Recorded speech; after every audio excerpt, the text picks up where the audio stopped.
Meeple Nation Podcast, episode 492, our top 5 spy and secret agent games. Welcome, citizens, to Meeple Nation. Grab your favorite beverage, pull up a chair, warm up those dice, and join us at the game table as we discuss board games and the board gaming world. Each week, the hosts of Meeple Nation share their love for board games and the amazing memories that come from playing games with some very outstanding people. Let us now join our hosts in their natural habitat, the game table.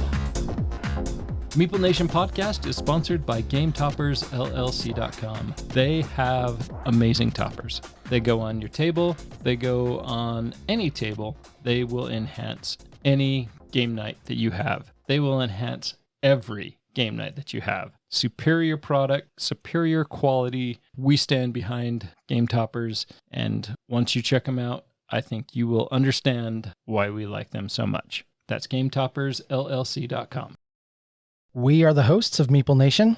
I'm Douglas Stewart. I'm Nathan Howard. And I am Andy Holiday. And hey, we have a website, and it's a pretty cool place, if I do say so myself. You don't. I agree. Head on over to meeplenation.com, where you can find links to all of our past episodes, blogs, photos from our socials, and you can learn a little bit more about us. We are also always so incredibly eager to hear from you and interact with you. So please, if you've got anything you want to share, games that should be on our radar, feedback, anything you got, we've always got an ear to listen.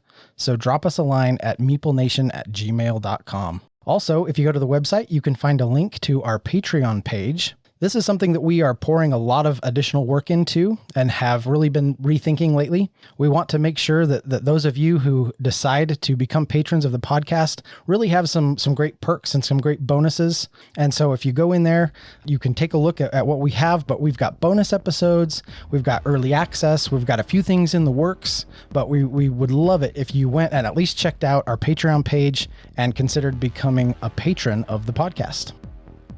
All right, so let's start this week's episode out with a few of our highlights. Doug, what have you had going on this week as far as gaming highlights? Man, I've actually been playing a lot lately, and I'm going to save some and kind of, spread them out a little bit.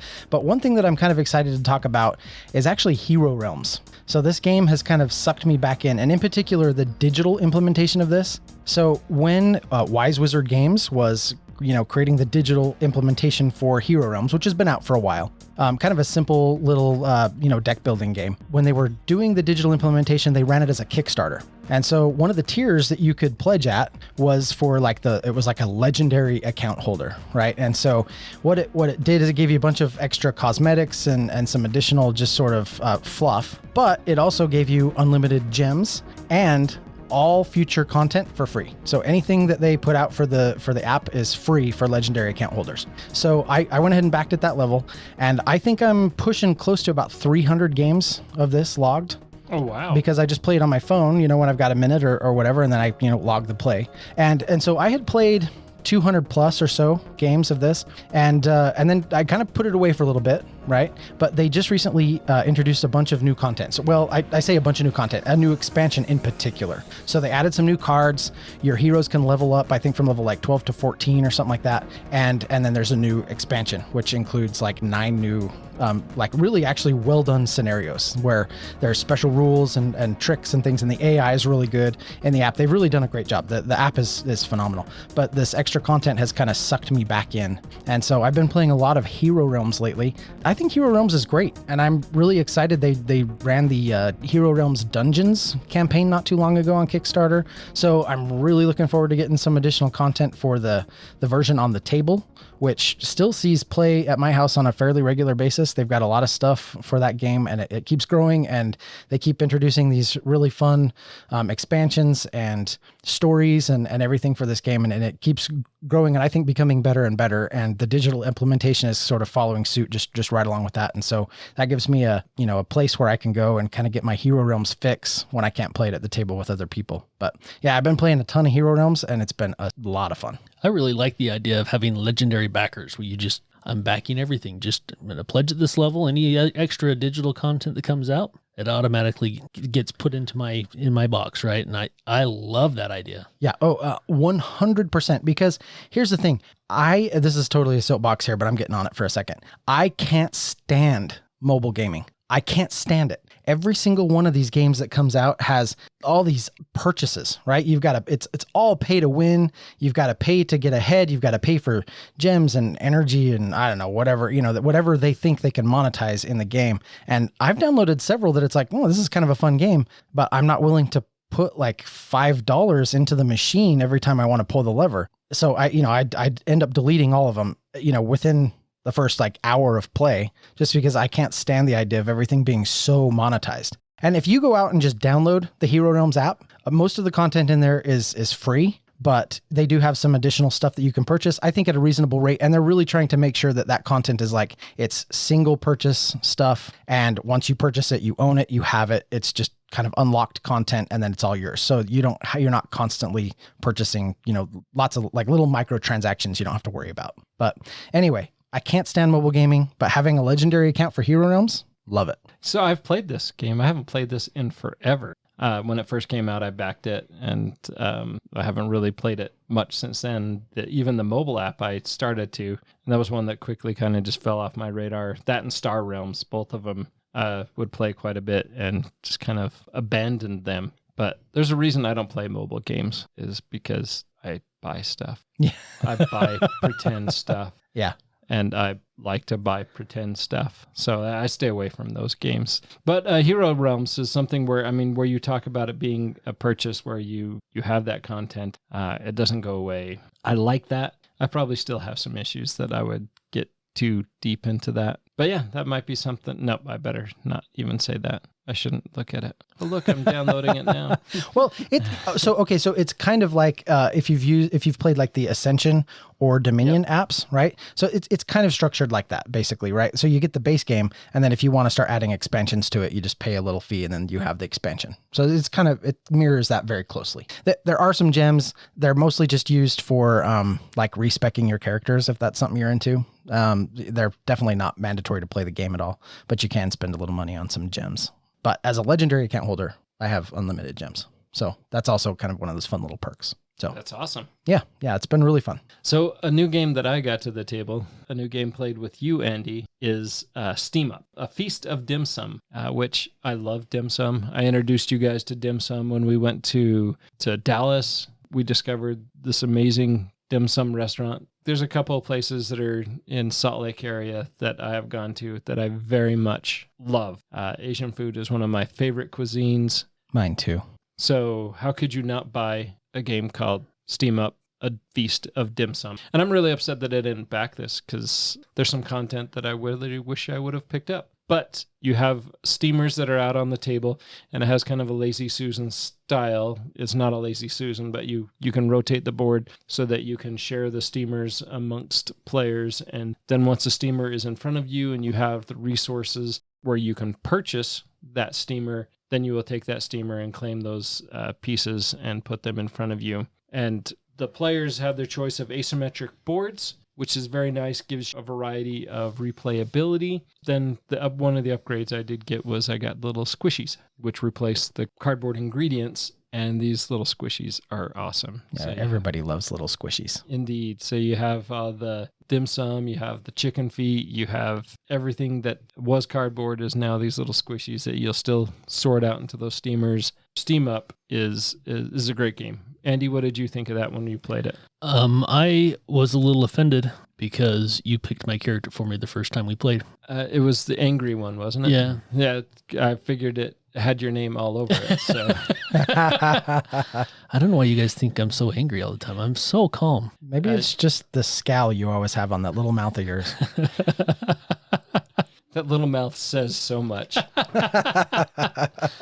So this is one, I think we've played this twice, right? Yes. I probably should like it more than I do. I'm not saying I disliked it, because I had fun. It was a fun game. I've won it both times. That's why I don't like it anymore. But I thought it was okay. It's not one I'm itching to play, but I'm always willing to play, I guess is probably the best way to put it. It might be different now that there's squishies involved, because we haven't played with those yet. And that may completely change my mind, because I love awesome components. So That is true. And the steamers themselves are awesome They components. they really are. They're cool. So adding the squishies to it, even better. And you haven't played this, right, yet? No, not yet. I wasn't here the night that you guys busted this out, but I love the idea of this game. So please include me the next time you play it. Yes. My game highlight is also a new game of yours that you brought over and taught us, and that was Acropolis. Oh my gosh, what a phenomenal game. It's a game where everybody's building a city, and you just take turns picking tiles. It's very similar to Golem. You can pick a card, but if you want to pick a card further in the row, you got to put a gem on the card. You're not putting stone on the cards, but it costs you stone to pick up a tile that's further down the line. But you're trying to build your city up and get points. Each feature in that city, whether it's just like a city where it's a barracks or a market or, all the other different things that go into that city are going to score differently. And you also can get multipliers for those as well.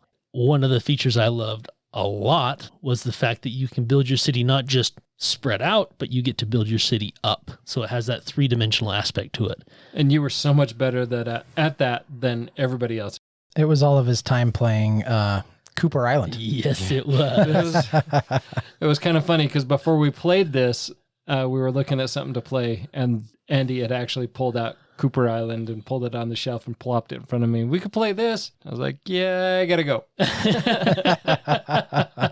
And it could be, I think I like games like that where you have to think in more than two dimensions. But what I found interesting is there was definitely a benefit to building up, but there was also a huge benefit to building out. Yeah. And finding that balance, I think. So the first game I focused on building up and not building out at all. And I lost miserably. And I tried to find that balance that second game and had a much more enjoyable experience and could see the benefit of doing both and focusing on both. I loved it. I thought it was a great game. It's probably my favorite new game that I've played in the last several months. I've really had fun. Yeah, and I like games that are played well and then also have a great implementation on BGA. I know that doesn't mean much to you, Andy, but it does mean something to me. And eventually it's going to mean something to Doug and probably my wife. I hope so. I'm looking at pictures of it online and it looks pretty fun. Yeah, no, it's a great game. Good. It's it played over 11 rounds. Well, 12 rounds. I guess you start off with the tiles there.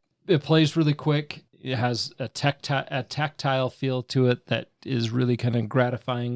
And so I thought this game was great. And I'm very much looking forward to playing it again because like you said, Andy, I think it's a game that has become a very recent favorite game. For sure. Just to add to that, I really enjoyed the puzzle aspect of it.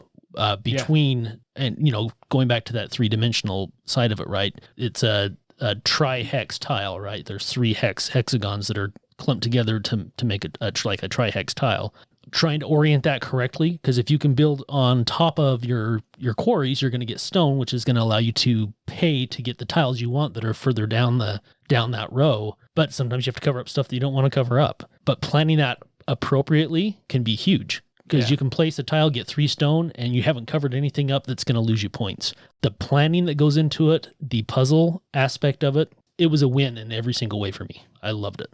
Yeah, because anytime you cover up something, if you cover up anything that's not a quarry, it doesn't matter. It just goes away, which could be painful. But at the same point, you get the benefit of anything that's on that second level has its point value increased. And then again, on the third level, or even if you can get something to go up on that fourth level, it has that point value increase, but you lose what you cover. And if it's a quarry, that's great. But if it was a multiplier, you have to really make sure that is worth covering. Yeah, for sure. And the fact that we played that in 45 minutes, something like that. Maybe not even that. Probably long. not even that long. So it's one that's really easy to finish up. And then what we did, we played the first time. It's like, well, let's play again. And we set it right back up and played a second game of it. I love the length of the game. I love the length of the turns. And everything about it. Like I said, it was, as Doug would say, it was firing on all cylinders for me. And you didn't have to punch anything out. The game came pre-punched. Ooh, I like that. Which Andy doesn't like. Andy likes punching his games. I'm not a big fan of it. So I like that it was pre-punched. I just love the new game smell. Yeah. I can take or leave the punching, but that new game smell. Good stuff. That's what my daughter says too. All right. So awesome highlights. I think we had a fun gaming week. Let's get into our top fives. Who wants to begin? Doug, do you want to start us off? I would love to. Yeah. So getting us started, my number 5 is a game that I recently came across. This is Rear Window. Now, of all the games on my list, I think I'm stretching on the theme. I'm reaching on the theme just a little bit more than the rest. This isn't Spies and Secret Agents per se, okay, but it is about spying on your neighbors. So it definitely includes spying. It's funny because I didn't realize this was on your top 5, and I almost mentioned this last week. Oh, yeah. Well, I'm glad you didn't. So, yeah. So Rear Window, this came out in 2022. It's by Prospero Hall. This is based on the Alfred Hitchcock movie with the same name, Rear Window. In the movie kind of tells the story of this award-winning photographer, L.B. Jeffries, and he is sort of homebound with a broken leg, and he gets bored, and to pass the time, his apartment kind of looks out over the apartment complex courtyard area and the neighboring windows. So he pulls out his telephoto lens and starts spying on the neighbors. And this kind of casual interest in spying on the neighbors turns serious when he is pretty sure that one of his neighbors has killed his wife. And so he ropes in his girlfriend and the nurse and a police officer, right? And this cast of characters, they go in and they kind of solve this mystery. And, spoiler alert, this is a really old movie. If you haven't seen it, go watch it. But, there was a murder and they end up being crucial in solving that murder. The game doesn't play quite the same, but it does kind of have it's set up as a one player, kind of like Mysterium style. So it's not one versus many, but it's one clue giver and then the players trying to decipher those clues. So the way that it's set up is one player is going to play the director, Alfred Hitchcock, okay? And then the other players are going to be the sort of rear window observers. So the director is going to play cards into these window slots. There are 8 window slots that he can play cards into, and he's going to play them out there with the intention to give them clues so that the players can guess, like, basically who the residents are and what they're kind of into, right? So who the resident is and what kind of person they are. Are they a photographer? Are they a writer? Are they a globetrotter? Are they heartbroken? These are the kind of like tiles that are in the game, these descriptions for the different neighbors. So he plays out the tiles and then they try to decipher. And actually this process is really fun. It manages to sort of capture that sort of magic that is in games like Mysterium or Obscurio or things like that. But it really condenses it down into, I think, a pretty straightforward puzzle. It's not as nuanced as some of those other games. It's a lot more straightforward.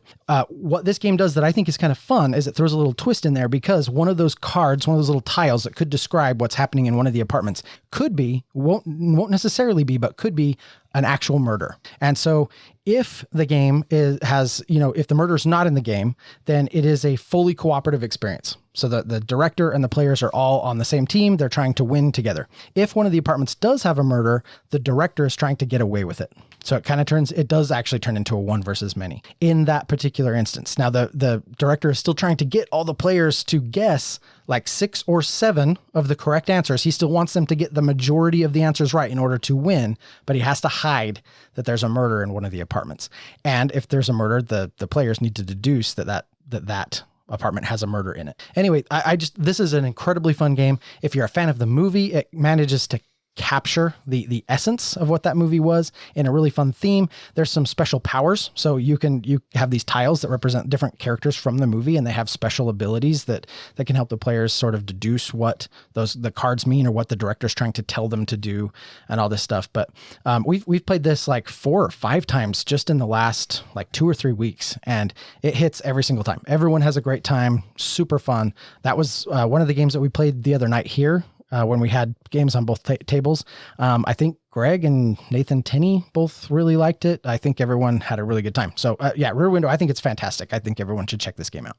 Yeah, that was the same night that we played Mind Management, and you were a little bit jealous about missing out on Mind Management as I was about missing out on Rear Window, because the idea of this really excites me, and I was very intrigued with this game. So I'm very much looking forward to giving that a try. All right, my number 5 is a game, like I said last week, would have been etched out probably by Mind Management had I played Mind Management a couple of times, but this is Spectre Ops Broken Covenant. So Spectre Ops is kind of a one versus many game based in the Raxon universe, which is, I don't know if anybody remembers back when the Raxon game came out, where Raxon was a game that wasn't readily distributed at first. You had to have somebody recommend you for the game. And so it was kind of interesting. So if you received a code to purchase this game, it would come with 3 codes that you could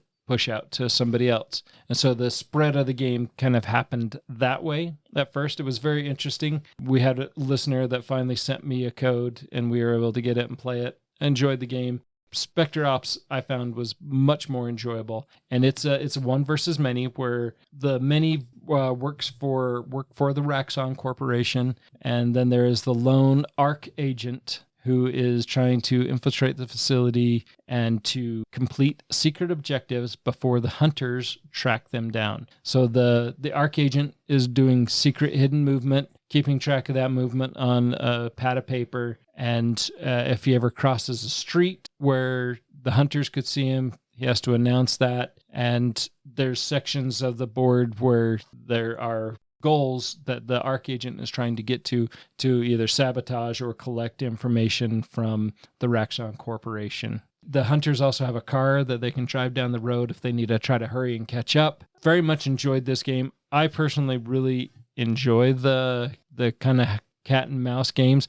I do get that they do tend to run on and be a little bit kind of burn out their welcome. And this game can be up to 2 hours, so it can definitely wear out that feel. And this goes back to what you were saying last week, Andy, where sometimes you either like to be the hunter or you like to be the spy. I feel that most everybody likes to be the spy. And as soon as I say that out loud, I remember people like Claudine saying that playing this game in particular, she hates being the spy, just having all that anxiety and frustration. And so some people may not like it. 2 to 5 player game. So you can play it 1 versus 1, and they're just going to control multiple hunters. I thought this game was great, but I think this game would easily be flopped out for mind management once I have a couple of plays of mind management in, especially experiencing that extra content that comes with mind management. So my number 5 is Chronicles of Crime. Now this is one that the first time I played it was actually at a SaltCon several years ago. Actually, before I joined the podcast. And it was one of those that was okay. I think it was the very first Chronicles of Crime. And it was fun. There were a lot of people that were disengaged with it. Later, Logan had brought in the trifecta of the Chronicles of Crime. There was the Chronicles of Crime 1400, Chronicles of Crime 1900, and Chronicles of Crime 2400, or the future one. So we started out with the 1400 and started playing, and that completely changed my gaming experience with this. Now, I think part of that was with the player count, because we had way too many players, in my opinion, at SaltCon, whereas we had about 3 players, and I think it shines at 3 players. 3 or 4, but 3 in particular, I think it shines. It's way too easy for one person just to check out, I think, if you have more than that. Did I play this with you? Halfway. Yeah, because I was one that was, as soon as you talk about somebody checking out, that was me. Yeah, that's why it was 3 or 4 players. You were the half. Yeah, no, you're not wrong. Carry on. But that experience is very consistent with my experience playing Chronicles of Crime. I think as a 2 or 3 player game, it is phenomenal. But you get too many people around the table and it's hard. And I know in particular, like with my kids, for example, right? Because they all want to take a look around the room with that like virtual reality thing, yep, which is so cool. And I can't blame them, right? Yeah. But every time you examine the room, you burn time. And so, if I'm playing this with my kids, I'm like, all right, everyone can look at it. We're not going to do very well, but that's fine, but that's the fun for them. So I do agree. The too many players of the Chronicles of Crime is problematic. Yeah. And they've done that well. That's why everybody wants to use the app to look around the room, because it's amazing. They've done a great job with that implementation of the app. And I love games that do that implement an app really well into it, and I think Chronicles of Crime is one of the best I've seen. I guess they could have done a little bit better job. You're timed in it, but you don't really feel that push for time. You don't know exactly what your score is going to look like based on how much time that you take, but every time you take an action, it's eating away at that time. But it's not like it's building any sort of anxiety. because Right. you have no idea what the threshold is to have a good score. And I think it'd be interesting to have that, to add to the level of anxiety of the game, to be like, oh no, we got to hurry. No, if we waste time here, or even the killer's going to get away if we don't solve it in time, something like that, that would build a level of anxiety in it. But overall, I think I love the fact that you can go on this tangent, this total red herring, and find a dead end. So it's not just a linear investigation that you're doing. It's almost really kind of open to whomever you want to talk to, and wherever you want to go, you can go to any of the locations, and there are going to be individuals there to talk to, and some of them are going to have literally zero information for you, or some of them will give you something and it has nothing to do with the investigation.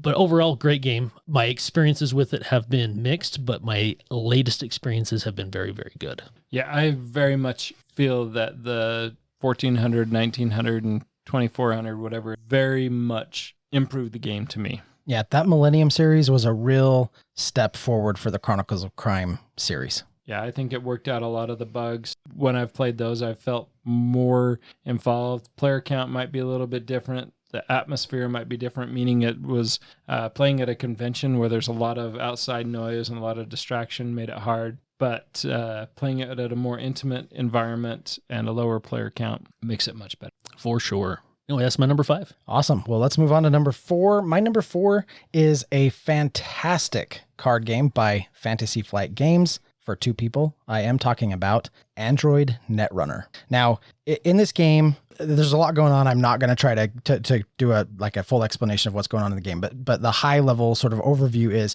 you've got one player is going to take on the role of a megacorp, and the other player is going to take on the role of a runner, a net runner, right? And the megacorps are trying to gather lots of resources and complete their agendas. The net runner is trying to hack the megacorps, but do so in a way where they don't lose all their really great hardware or be traced and basically be stomped on by the megacorp. This is a game that I have only played twice. And I can guarantee you that upon further plays, this will probably jump to number 1. But I couldn't justify doing that because I just haven't played it quite enough. Very similar to you and Mind Management. But yeah. I absolutely love this game. I think the theme and the implementation of that theme are done just exceptionally well. I think the cards are great. The art on the cards is great. The deck building is super fun. The play actually is really snappy. It's very thoughtful. It can be a little rules heavy, I think, and especially when you start introducing more of the expansions and additional content. But I think that the experience you get is well worth the cognitive load of the rules. And so Android Netrunner makes my number 4. I think it's an awesome game. I love the theme and I would love to play this more. I did borrow your stuff at one point and kind of learned a little bit and went through the cards, but I just haven't had a chance to get it to the table more, and I really want to. Yeah, I remember playing this game a ton when I first got it, and I have some expansion packs that I've never even opened. And when you borrowed it, it was this is kind of one of those things that you notice, a game is missing on your shelf, and you're like, I really want to play that now that it's gone, and you've returned it. And that feeling went away.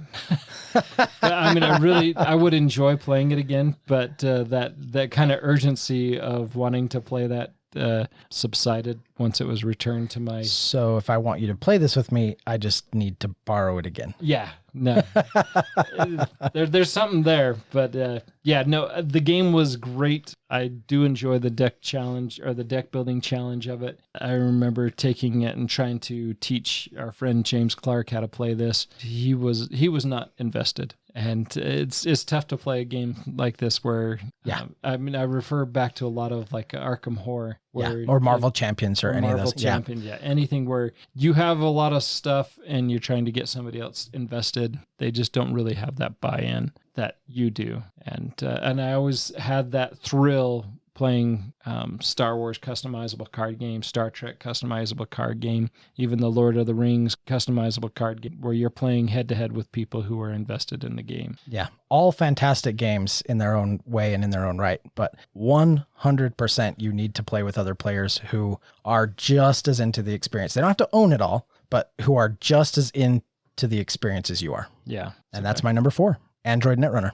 So my number 4 is part of the Pandemic Legacy series, and that is Pandemic Legacy Season 0. So the Season 0 goes back in time and kind of leads into what happens in Season 1. Because it makes sense, right? Season 0. But this is kind of a cloak and dagger feel game where you're working with the CIA and you're trying to track down the Russian spies and track down what they're doing. And you're infiltrating their bases. You're discovering all sorts of things as you dive into this game and discover. And that's, for me, that's a big thing. I love legacy games for the discovery. There was a ton of discovery that I had with Pandemic Legacy Season 0.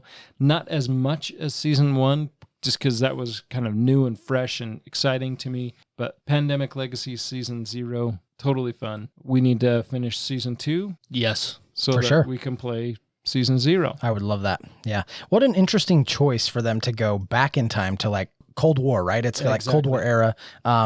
Fantastic, right? Because I think everybody kind of expected it was like, well, there's going to be a new Pandemic Legacy game coming out. It's like, okay, well, where do we go after 2? What does Pandemic Legacy 3 look like? And then it's like, oh no, we're going back to the Cold War. This is Pandemic Legacy Season 0. Yeah. And what a cool move. Yeah, I thought it was well done. The story was well done. I very much enjoyed it, and I have my second sealed copy over there, waiting to get 3 awesome friends to play. I'm in.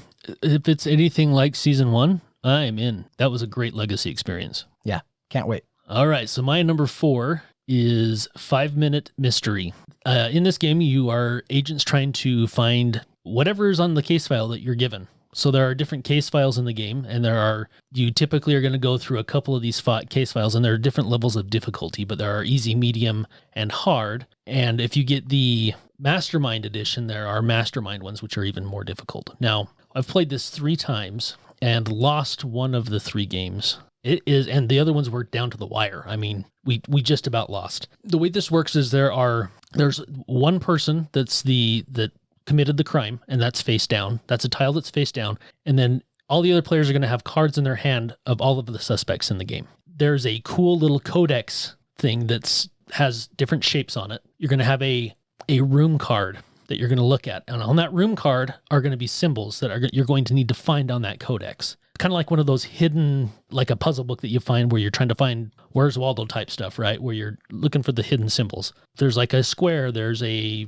triangle symbol, a cross symbol, a circle symbol, and a star symbol. Once you have all those lined up correctly on the codex, you flip the card over, and if they match, you get to take a clue token. You flip the token over, you have to line the colors up and see if those colors match the face down perpetrator. And if they don't, then you can eliminate all of the cards that have, it's almost like a clue. So for example, you flip over a clue and it's a necklace. That necklace doesn't match up with the colors on the side of the tile. So I can eliminate all the suspects in my hand that have necklaces. Or if it does match up, then I'm going to get rid of everything that doesn't have a necklace. And you have so much time, typically 5 minutes, to narrow down whatever your objective is on your case file card. Sometimes that's finding two different perpetrators. Sometimes it's getting 4 clues, because there are up to 4 clues that can be associated to each perpetrator. One of the scenarios we played is there were 4 perpetrators out, and you had to surround one with 4 clues.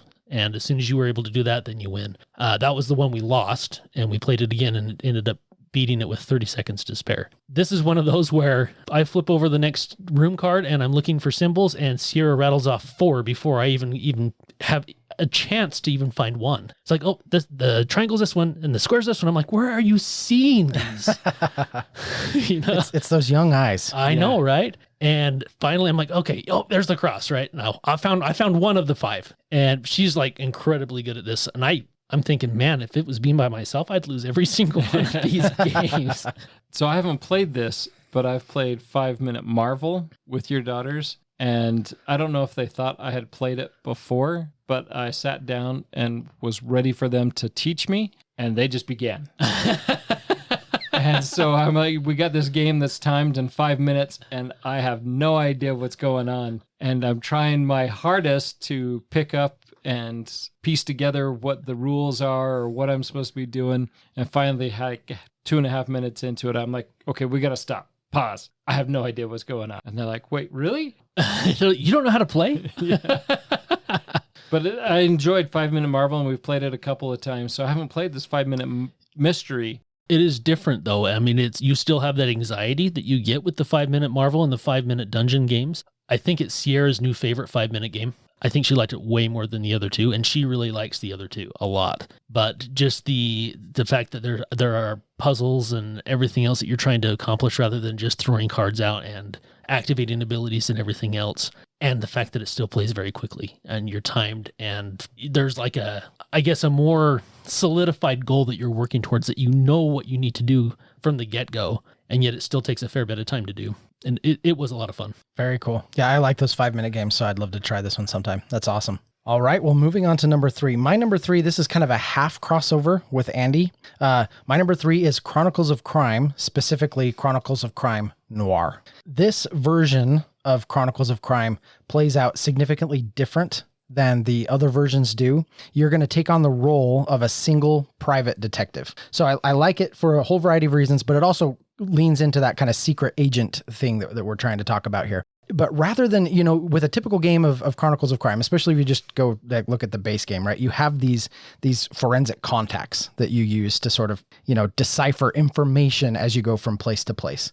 With Noir, rather than having those forensic contacts, you have 4 action cards. So as a private detective, you can do one of 4 different things. You can either spy, you can break in, you can bribe, or you can intimidate. And each one of these actions is incredibly fun to use as you go around from location to location. If you decide to spy on a location rather than going there, you're definitely going to get a different set of information than you would if you were to just waltz in. You have to kind of track your money, right? There's actually a currency in the game because you have to be able to bribe certain people. So certain people who might not give you any information, you grease their palms a little bit and suddenly they sing like a songbird. And then you have this option to break in. You come to a locked door or something that might be like a red herring or a dead end in normal Chronicles of Crime. And it's like, nope, I'm gonna break in. And you oftentimes will find some really great information doing that. And then one of my personal favorite things is you can just straight up intimidate people. But you have to be careful because if you intimidate the wrong people, you'll get beat up. So it's really fun in that regard. I just really like this version of Chronicles of Crime. Like I said, I think it leans into that theme. It does come with just maybe a slight warning. The stories in Chronicles of Crime Noir, they are a little more gritty. They're a little more adult. There's obviously nothing explicit in them, but they do lean a little bit more to the mature side. So just kind of know that going in a little bit. But yeah, I love Chronicles of Crime Noir. I think it's a fantastic implementation of the system and a really fun way to play. Yeah, that sounds cool. That's like taking Chronicles of Crime to a whole new level. Yeah, it feels very different from the rest of the games. And the art style is very different. It really? leans into that very, like that noir aesthetic. Yeah. Okay, that's cool. Yeah, just looking at this, I mean, I've never played this and I wasn't aware of this, and I'm very much intrigued. Yeah, I am too. It sounds like it's a much deeper version with more options. It sounds very cool. Yeah, I love it. And noir is just a fun word to say. It is a fun word to say, and it's a fun theme. I really like that noir theme. It's great. All right, my number 3 is further up Andy's list, so we'll go ahead and move on to him. And my number 3 is number 1 on Doug's list, so we'll move back over to Doug. Holy cow. This is great. Okay, so moving on to number 2. For my number 2, Deception, Murder in Hong Kong. I love Deception, Murder in Hong Kong. This is, I think, I kind of put it into the party game category, but it is the one that I will bust out as often as I can if I have a lot of people at the table. And I love the theme. I love the roles, right?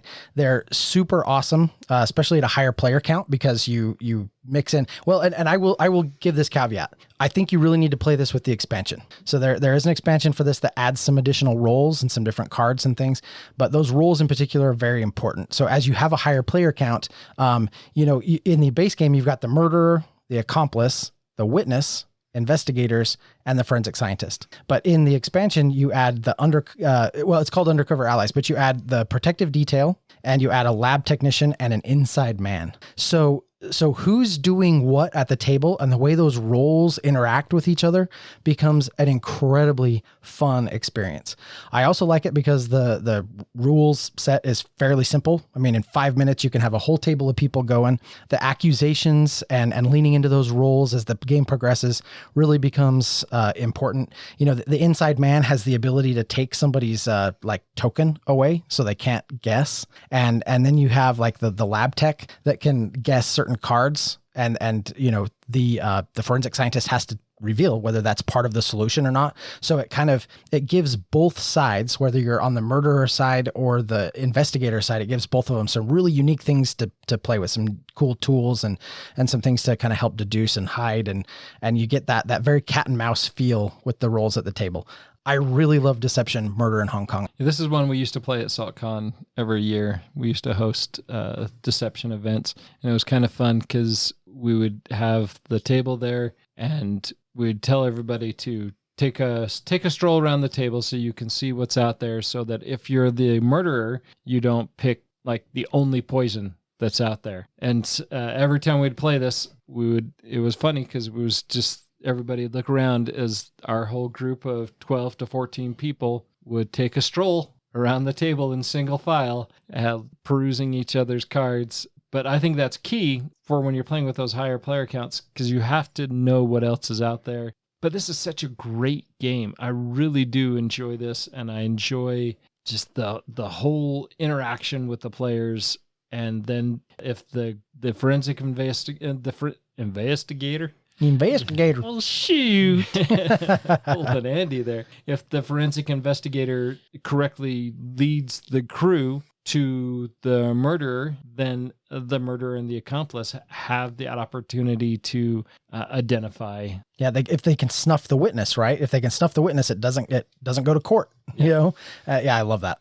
And so the witness knows who the murderer is, and so they're trying to lead the group to the murderer, but covertly. Just all those elements combined. This is one I've heard you guys talk about a lot, and I have not yet played. So we really do need to play this.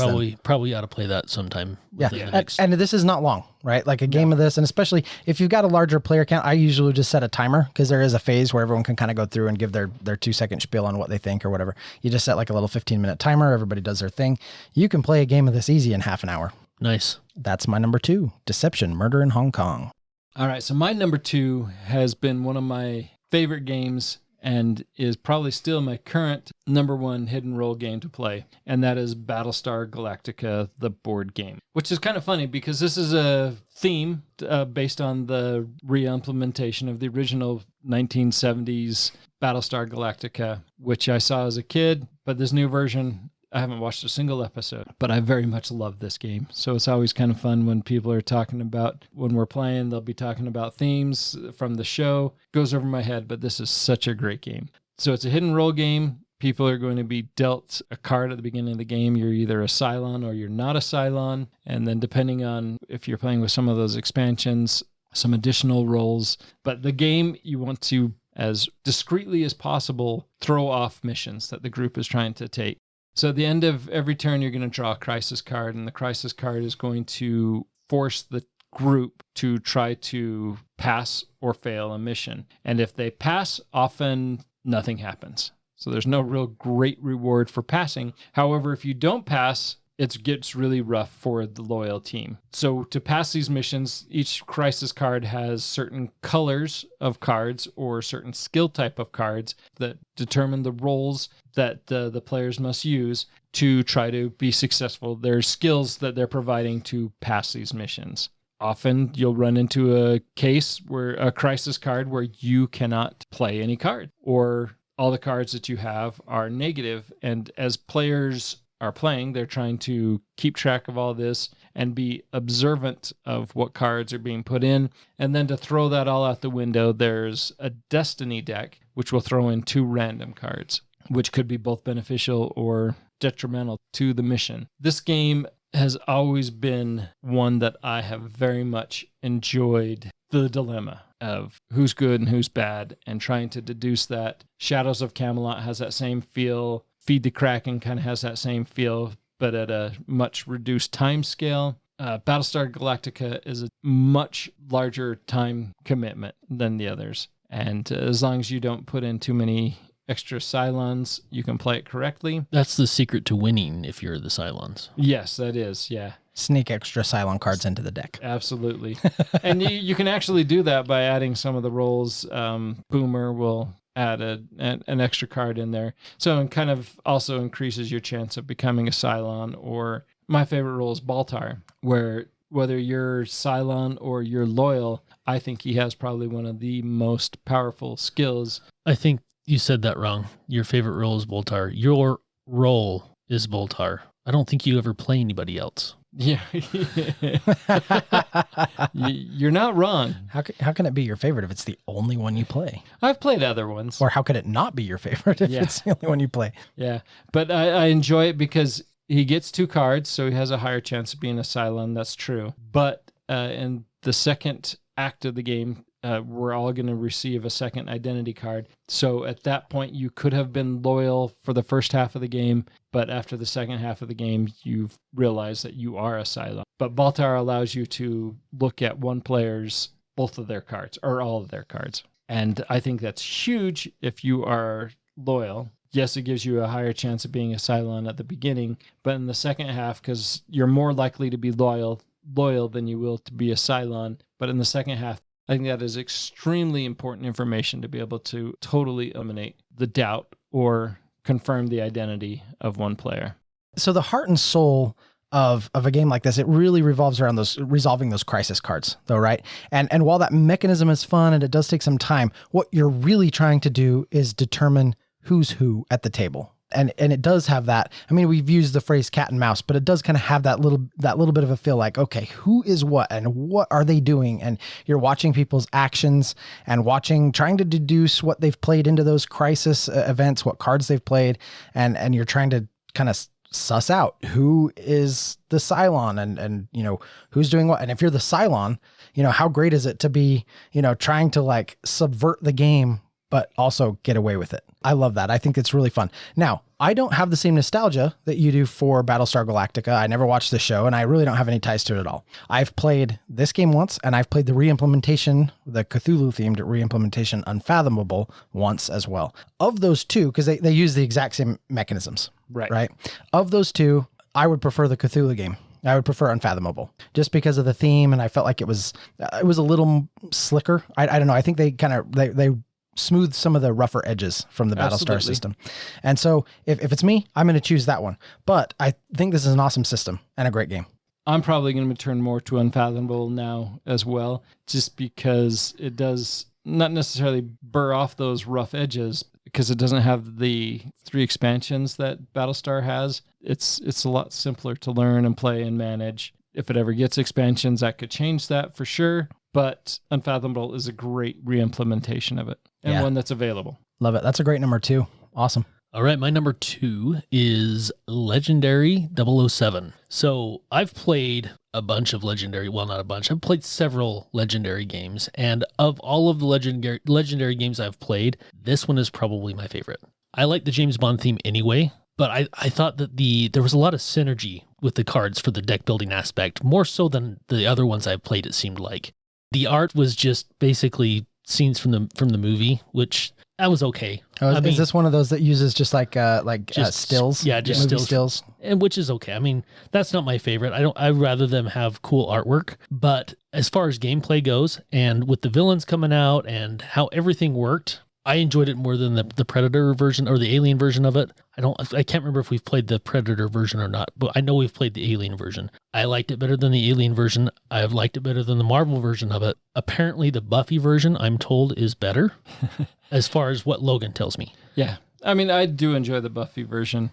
I've played all of the Legendary games, and not all Legendary games are created equal. And you talk about the Alien Encounters one, and that is a Legendary Encounters game, which is very similar mechanics but has a different approach to the play.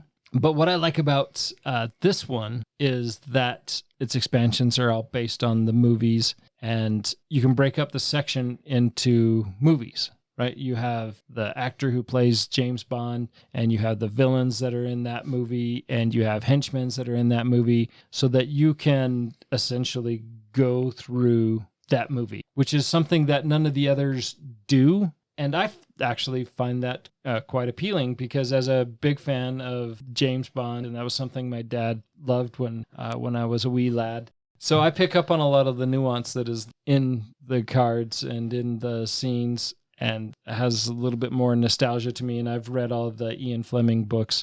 So a lot of the James Bond feel is there and there for me. So kind of going back to like Battlestar Galactica, where I haven't watched any of that. This is my number 3, by the way. The James Bond one has all that, and it kind of hits on all that. Well, I think the gameplay lends itself very well to that particular theme, more so than the other themes that we've played within the Legendary system. I think because you have just the way everything's laid out, it just works so well thematically for me. The way the villains come out, the main villain, the mastermind, was Goldfinger in the game that we played. The hero cards that are coming out, the synergy that comes along with those, you can focus on specific cards to really get some amazing turns. My last turn in that game, I mean, it took too long for me to get built up to that, but my last turn was amazing. I mean, could do a ton of stuff. I think just the way the gameplay works, I think fits the theme better than any of the other themes that we've played with that I've played anyway with the Legendary system. That's interesting. So here's the real question, though. Is the Sean Connery 007 in this game? Absolutely. Okay, Several good. times. So we get Dave playing this game, and he can really let that one accent that he does shine, right? Yes, he can. We could just have him play Sean Connery 007 the whole game long. Yeah, he could be the Australian Sean Connery with a British accent, or the Latin American Sean Connery with a British accent, or Don't forget his Irish one. his Irish Sean Connery with the British accent. Okay, we're making this happen. We're going to play this with Dave. He's going to have to play that role the entire game. Yes. I like it. And That'll somebody be good might hit times. record. So that is my number 2. Fantastic. And like you said, Nathan, that was your number 3. Number 3, yep. Okay, so moving on to number 1, and my number 1 was Andy's number 3. Correct. And this game is The Reckoners. I love The Reckoners. This is based on the book series by Brandon Sanderson. The Reckoners, kind of a group of average Joes who have to go toe-to-toe with the epics, sort of superheroes gone bad. And they do play the role of kind of this, they are a secret organization. They are secret agents, basically, trying to bring down the epics. I really love the mechanics in this game. This is a fully cooperative game. You're going to roll these big chunky dice to determine what actions you can take. You get to level up by gaining cars, purchasing things, all of this stuff. You move around from location to location, and you're trying to contain the epics that are at each of those locations. Each Reckoner feels kind of asymmetric and fun in their own way. They are each good at something. There's a lot of discussion at the table about, okay, what gear is good for this character? What gear is good for this? How are we going to set this up? How are we going to take this down? And the game really encourages you to kind of research, right, in air quotes, research the weaknesses of the epics, right? And in fact, some of the epics cannot be defeated until you have researched their weaknesses. And all the while this is going on, all the while you're trying to put out these fires and go from location to location and defeat these epics, you've got Steelheart in the background who's constantly trying to thwart the plans of the Reckoners, the players at the table. And so as you're defeating epics, you've also got to face off against him. You've got to research him. You've got to throw enough resources at him to research his weakness until you kind of get to the end game state where either he's going to absolutely destroy you or you can go in and sort of take him out. But I love the Reckoners. I know that this is a game that you both have played. What are your thoughts? As far as co-op games, I think this is where this one shines for me because of the fact that there is so much communication at the table, and I guess more so than any other co-op game I've ever played. It's a lot of talking. Hey, if you do this, can you come over here and do this? Or I need help with this aspect. There's a lot of thugs or whatever they're called on the... That's it. The thugs that are... There's a lot of thugs. I'm not good at taking out thugs, but hey, the player next to me, he's close to me and he can come over here and help me remove some of these guys so we can actually get something done with this particular location.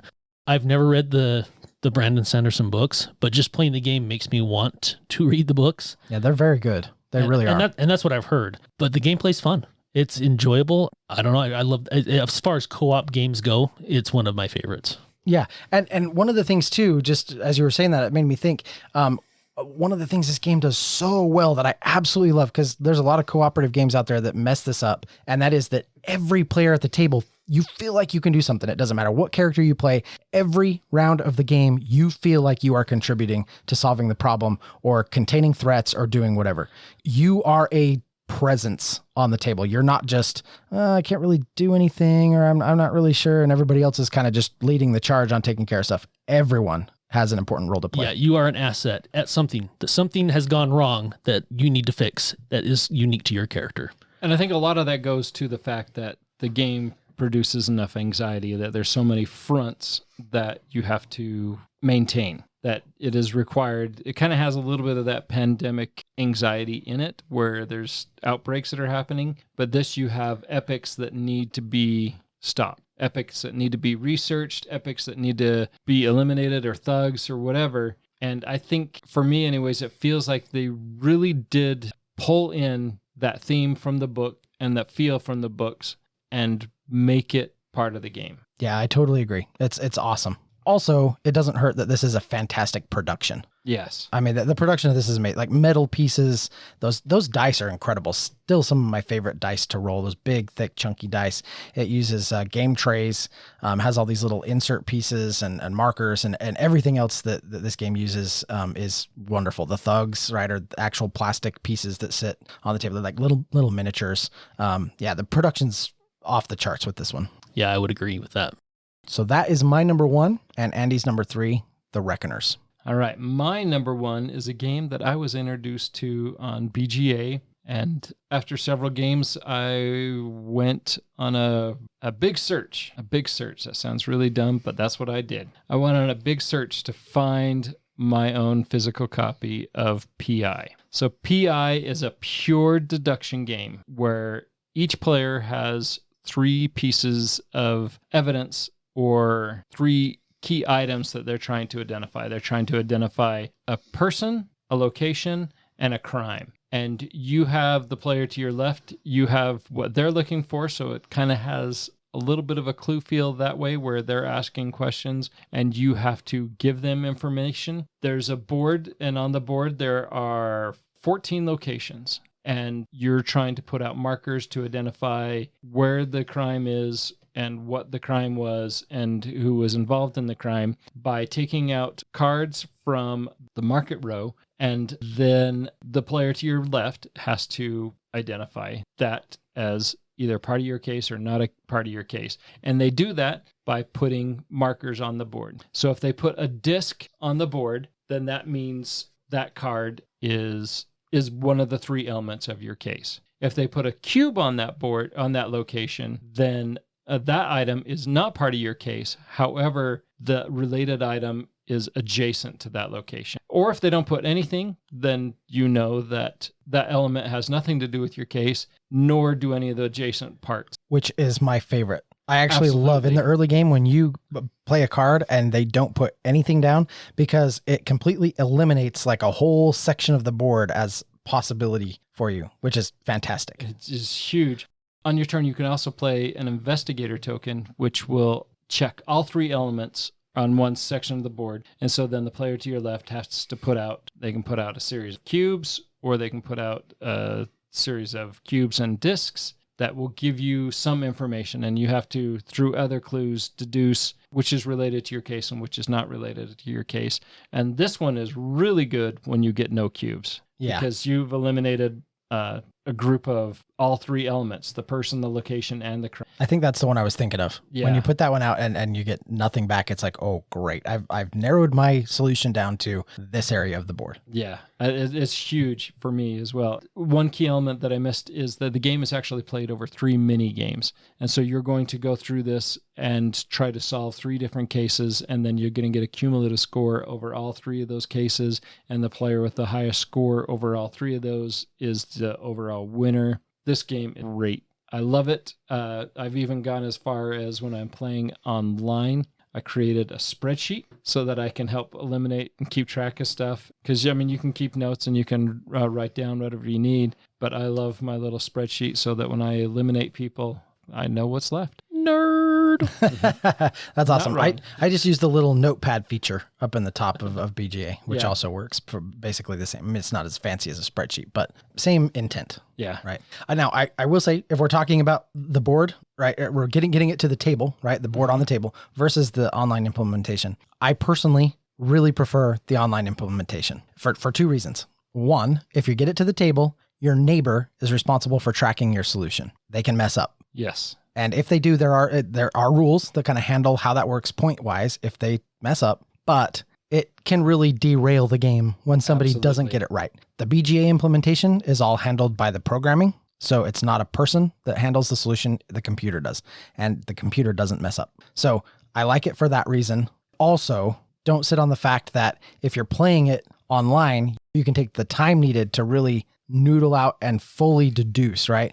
At the table, there's kind of some pressure to, make those deductive leaps quick, as opposed to online where you can kind of take your turn to make sure you get it right. Yeah, no, that's huge. There's a lot of pressure at the table when you're playing like that. I also agree that playing it online is the way to go because the computer doesn't make mistakes. Round around is fast. The dealing, the shuffling, all that is done so quick. And you're absolutely right that you have that chance and that time to evaluate. But PI is a phenomenal game, rare to find out in the wild. But if you do, I would strongly suggest you pick it up.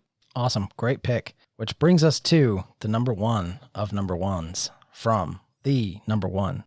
All right, so everybody knows that I typically prefer fantasy over sci-fi. However, my favorite RPG is not a fantasy setting. It is actually sci-fi, and that is Shadowrun. People can't see me, but I'm clutching my pearls. It is far and away my favorite campaign setting for an RPG. Well, part of the reason is because there's an awesome fusion between sci-fi and fantasy. It's like a cyberpunk fantasy world that is set in the future. So it's kind of weird, but you can be a katana-wielding street samurai, a wage mage, a cybernetic gunboat, a decker that hacks into sophisticated networks. I mean, you've built a group of Shadowrunners that are going to go out and take on the corporations or any other thing that the Mr. Johnson wants you to take on. And I think one of the things I love the most is you got all the different races that you have in a typical fantasy setting. So you can be a troll, you can be an orc, dwarf, an elf, a human, and I love the cybernetics aspect of it. I mean, there are tons of different weapons. There's cyberware you can get cybernetic eyes, you can get spurs so you can be like Wolverine. I mean, there's just so much you can do in Shadowrun, and the character options seem limitless. I love it. There's BioWare that you can also get to enhance your character. The fact that there are futuristic monsters and fantasy monsters also in this, once again, the fusion between sci-fi and fantasy is at the heart of Shadowrun, in my opinion. Overall, it's an amazing world. It is rich and allows for really fun and exciting character building, which for me, that's the essence of an RPG. I love to build my character not just on paper, but to build my character as far as the role-playing aspect of it and creating that story. And with that being such almost an endless sphere of stories that you can create in the Shadowrun universe, it just makes it amazingly fun. Now, there is one downside to Shadowrun, and I really, really wish that they would implement a D20 system for it. They use D6s, and with like exploding D6s, so if you roll a 6, then you get to roll it again and add it to it. It just is a little bit clunky, to be honest. It's not very streamlined, overcomplicates almost everything. Your target numbers that you need to hit, everything just gets a little bit, it could just be so much more simpler and honestly faster paced once you have to start rolling dice for things. So I really wish that they would implement a D20 system. Now, I know that a lot of Shadowrun fans may think that's blasphemous because it's stuck with that D6 system since its inception. I started playing when it was at 2nd edition. I think it's at 6th edition right now, if I'm not mistaken, maybe 7th. 6th edition just came out in 2019. First edition came out way back in 1989. Yes. In fact, I still have a lot of my 1st edition books and all of my 2nd edition books. And I think every edition since then I've purchased the core book for. But I absolutely love the campaign setting and is far and away my favorite as far as secret agent games. Hands down, nothing even compares to it. Yeah, this sounds really cool. I love this universe. Just the way you're describing it sounds incredibly cool. We don't have enough time to get to all of the RPGs and games that I would love to play. But here's what I'd be really interested in. I would really love it if we could put together like a one shot, and not just with this one, with some of the other RPGs we've talked about getting to, just a one night, one shot adventure. Because this sounds like a lot of fun. So if we could do some pre-generated characters or something like that and just spend a few hours sort of exploring and running through this world, this sounds really fun. Well, the books come with pre-generated characters if that's what we wanted to do. So it'd be super slick and easy to do that if that's what we wanted to do. It would just be a brush up on the rules because it's been a minute since I've played. But honestly, I mean, I played it a ton, back when I was a teenager in early 20s. So I don't think it'd take too long to get refamiliarized with it, but we totally could do that. And, it's not a bad idea just to let everybody get a taste for a lot of this, that there's just a lot of good stuff out there. Yeah, there would be fun. So just reading here, the Shadowrun role-playing game has spawned several properties, including Shadowrun trading card game, 8 video games, an action figure game, Shadowrun Duels, 2 magazines, an art book, and more than 50 novels. I just wish that the video games, at least the later ones, did Shadowrun justice. The ones I have played have been kind of garbage, but now the original one that came out that was on the Sega Genesis and the Super NES, that game, old systems. Oh my gosh, that game. I still have that game and I will play it occasionally. It is such a good game. The graphics are terrible, but the gameplay is great. That's awesome. That's a great one to end our list on. And Doug, a very good suggestion to do some of these as a one shot. Love it. Awesome. Well, those are some awesome games. And I've loved the discussion. Definitely some games on here that I would love to try and some that I want to get to the table again. So I'm glad that we sat down and noodled these out, because this is a great list of games. It really is. We definitely need to get some to the table. Until next time. We'll see you finding your most wanted game on your top Spies and Secret Agent game. Thank you for listening and being a part of Meeple Nation.